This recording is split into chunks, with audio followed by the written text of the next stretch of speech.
Hey, what's up guys, Josh here. So in this video, I'm going to tell you the next 5 mistakes that people make while buying a new laptop. And if you want to, I've already made a video covering the 10 mistakes that people make, so this is the second part to it. I'll leave a card here to that video. Without any further ado, let's jump right into the topic.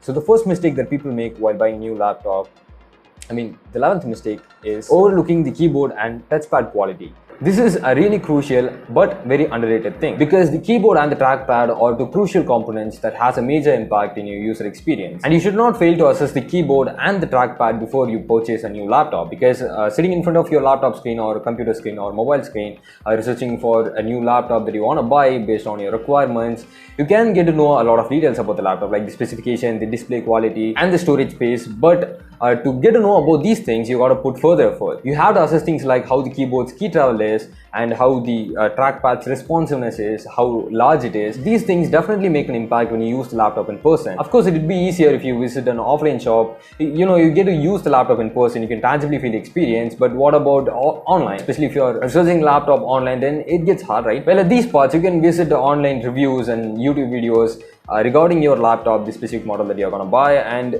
it would probably be useful. So the next mistake that people make, this is really an important one, guys. This is with the CPU itself. There are tons of mobile CPUs available in the market, and you gotta be very careful and aware of what CPU you are specifically choosing. See, the problem here is that people tend to judge the processor, its efficiency and speed by the numbers. The higher the value, the better the generation, the higher the performance. That's the common perception here. Of course, a Ryzen 7 6th generation CPU will be far better than a Ryzen 7 4th generation CPU.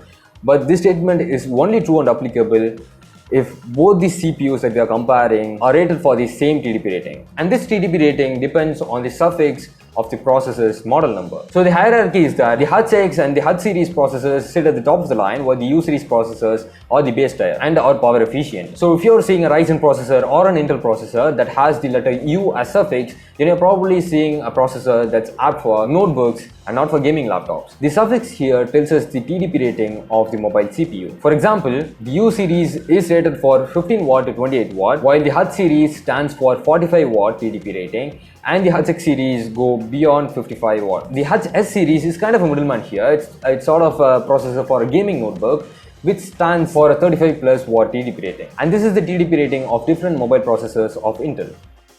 So this is the hierarchy for Intel and the AMD CPU prefix, in case you're wondering. The next mistake that people make is overemphasizing the aesthetics. While the aesthetics are important, but solely focusing on the laptop's aesthetics rather than the specification that it holds, the laptop's RAM, the laptop CPUs, the storage, the upgradability, can lead you to watching the entire deal. Of course, there are really cool laptops out on the market that are visually pleasing, laptops that bring the RGB strips all over it and with dual displays, cool finishing, but your requirement and the specifications that your workflow requires should precede the list over these aesthetics and stuff. The fourth mistake that people make is, of course, it's not quite common, but it happens, disregarding the customer reviews and feedback.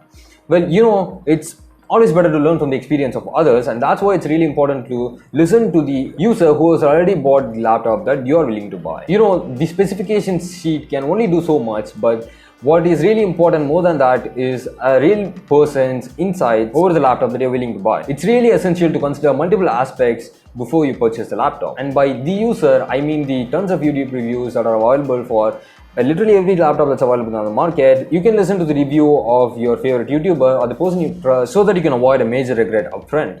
The last mistake that people make is a really crucial one.